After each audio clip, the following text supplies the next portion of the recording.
Hey guys, welcome back to another episode of Dear Kevin. This week we're talking about Mallrats. This week. I keep doing this week because every other YouTuber I love does weekly shows. Pretty sure this is going to be a daily thing. I have plenty of shit to say about Kevin Smith and myself. So, welcome to another episode of Dear Kevin. Mallrats. So, my Mallrats stuff.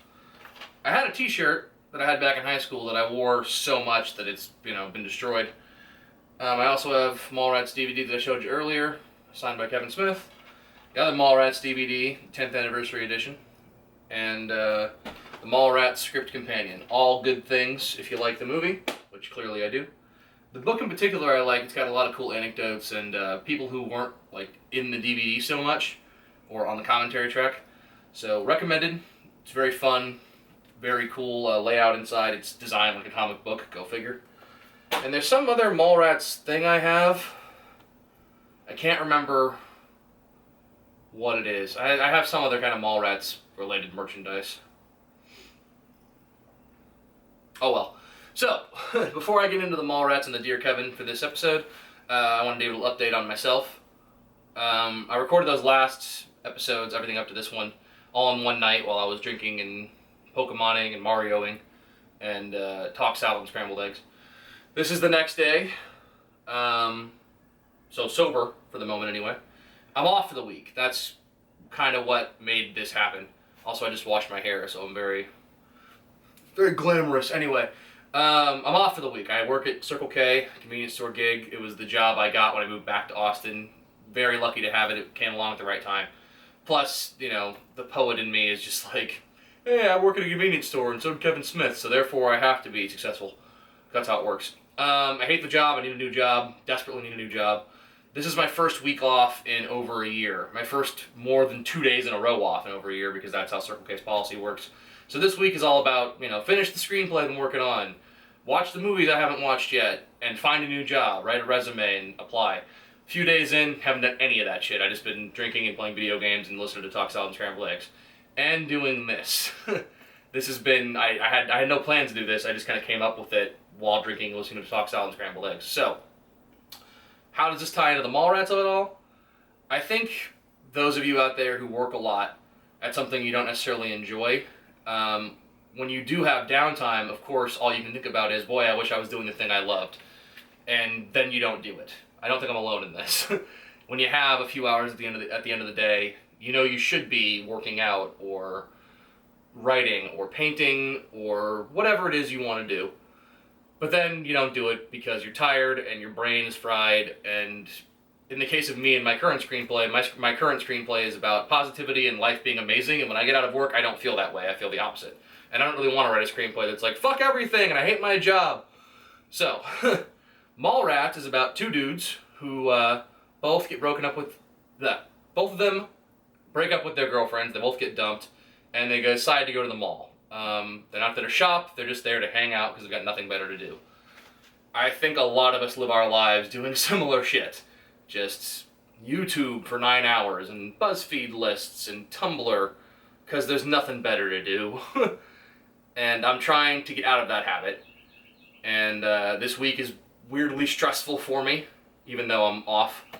So anyway, that's my personal thing. I need a new job. Dear God, I need a new job. Anyway, Mallrats. Very important movie to me, very important in Kevin Smith's lineage. He says, and I tend to believe, that that's the one people see first. That's the gateway drug into Kevin Smith. In my case, the first one I saw was Giant Silent Bob Strike Back. Because it was like an R-rated movie that came out in 2001, and I was just old enough to start seeing R-rated movies. And I liked the cast. I liked Damon and Affleck, I liked Chris Rock, I liked George Carlin. I never heard of Giant Silent Bob, but it had a Star Wars thing in the title, so that was my first Kevin Smith film.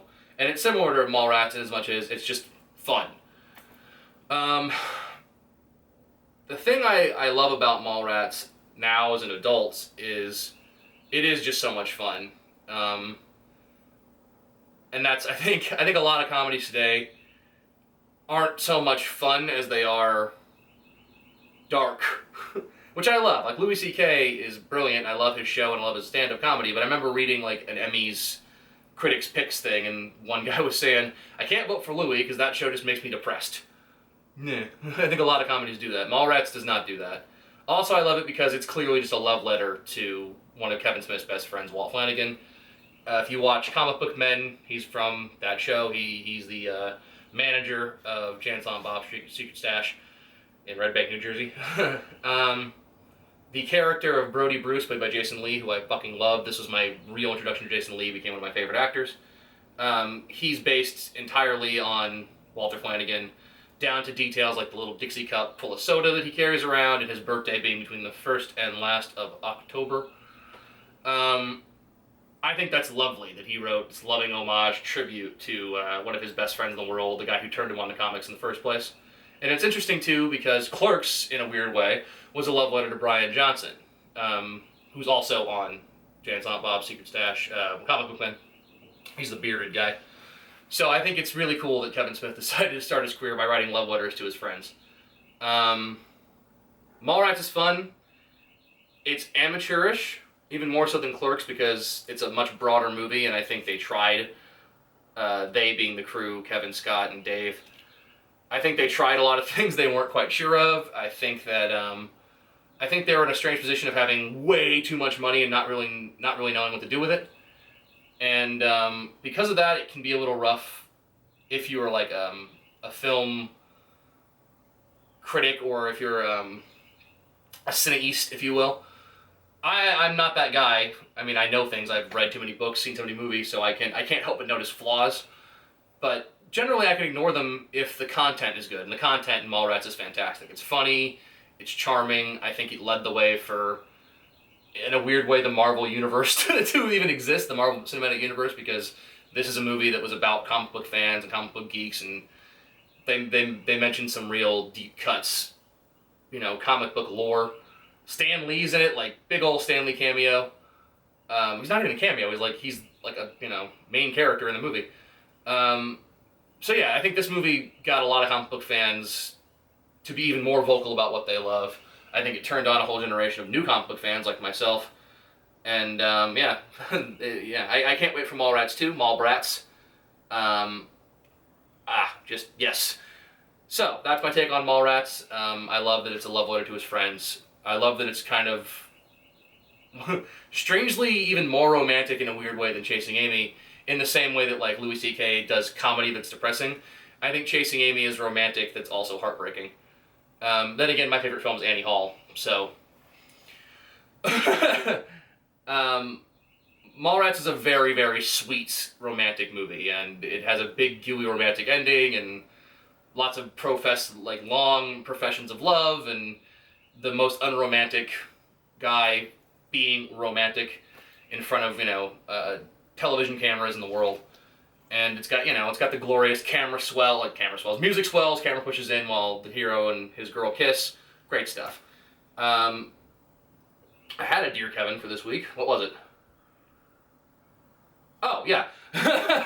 I'd said it already many times about why I love the movie. Dear Kevin, I love that you love your friends so much, and that so much of what you do is attributed to them, because I think a lot of us are so self-involved and into ourselves. Those two mean the same thing. That we don't take the time to thank those who shaped us, who made us who we are, who got us through bad times, or, just made the good times keep rolling. You have always been the guy who said, this is for my friends. I am who I am because of my friends. And that's awesome. I'm Tusk, and I'll get there. Movie I fucking loved. That's a big old love letter to Scott Mosier. I think that's fantastic. The podcast I've been fucking mainlining for 3 days.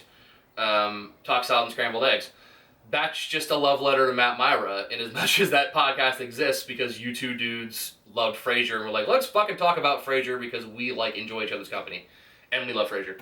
So, good on you for that, man. That's a strong inspiration. I've never quite done that before. I've never thought of movies as a way to, celebrate my friends. There's always moments in them, and I mean the first one, which I talked about a few videos ago, Ethan Alexander. Every single character in that movie is based on a real person, very much like Superbad. Superbad pissed me the fuck off because I was like, shit, I did that. I did what Seth and Evan did. I wrote a screenplay when I was 15 that was inspired by Clerks, and it's based on a true story. And I don't have a Judd Apatow in my world. Let's face it, I'm sure that Ethan Alexander is not that funny either. Superbad's a brilliant movie. Anyway, it's very cool of you to celebrate your friends the way you do, Kevin. Can't wait for whatever the next incarnation of that is. I mean, I guess in a weird way, it must be Yoga Hosers, which is a celebration of your daughter. But it's also, I mean, spoilers for Yoga Hosers, but isn't Ralph Garman the bad guy? And Ralph Garman's just the guy that you love. And you wrote this role for him just so you could be like, look how funny my fucking friend is and how talented he is. And apparently he does like 15 different impersonations and celebrity kind of jokes. And, you know, Ralph Garman, if you don't know him, is Hollywood Babylon. I believe he's been on the radio for like ever out there in Los Angeles. And he's a voice actor on Family Guy. If you like Ted, he played John's father in the beginning. He's the guy who reacts to the talking teddy bear and freaks the fuck out about it at the beginning. So just good on you, Kevin, for celebrating your friends. I'm going to try and do that more in my actual life. Have already, weirdly enough, just literally on the way back to my apartment before recording this. I responded to a friend who I've been estranged from for a while. Kind of because of you. Everything I do is kind of because of you, because, you know, you form such a strong bond in who I am. In the same way that, you know, Bad News Bears, even though you're not a baseball player, formed who you are as a person. Clerks, Mallrats, even though I was not a college kid or a non-college kid in the case of Clerks, and I wouldn't consider myself slacker. And I don't smoke weed, and I don't fuck a lot. I don't, you know, sit around bitching about, you know, authority like those characters do. Not even that much of a comic book nerd, really. Those movies, you know, ingrain themselves into me, and so yeah, thank you for that. Every Dear Kevin Smith ends with thank you. That's actually not true. If you're into the show, I appreciate it. I have no idea if anyone's liking it or watching it even. I'm loving doing it, so I'm going to keep doing it. I feel better. It's probably the talking cure nature of it all. But, you know, a little bit. If you are into the show, here's a little teaser for you going way, you know, a few episodes from now. There's going to be a Dear Kevin that's kind of a fuck you, in as much as he broke my heart in a weird way, not with the film Red State, but with all the hoopla leading up to it. There was a time where I kind of had to pull away from Kevin Smith. I had to kind of lose touch with one of my heroes, which is fucking weird because Kevin had done the exact same thing with one of his heroes, Bruce Willis, at about the same time. Like, you know, it occurs to me I should probably mention I'm not a fucking freak who wants to, like, get Kevin Smith's hair in a bag and, like, jerk him off. I'm just trying to celebrate a hero of mine. And you know what? I shouldn't have to say that, because fucking Kevin talks about Kelsey Grammer's dick every episode on Talk Salad and Scrambled Eggs. So I guess I'm just a little more sincere in my affections for him. So anyway, there will be a negative Dear Kevin, which I'm sure at the end of that I'll probably end up saying thank you as well, because you gotta thank your heroes. So once again, thank you, Kevin. Thank you guys if you're watching. I hope you dig it. I hope that what I have to say is helpful. It seems like every video I seem to spiral away from Kevin and start talking about, you know, heavy shit like depression and friendship and just staying true to yourself. Those are important things to me right now. Life is a wonderful, fucking amazing thing, and we often forget that. So go watch Mallrats, kids, because it'll make you remember how fucking cool life is. Big ol' happy ending, and, you know, Jay and Silent Bob walk away with a monkey. Woo! TTFN.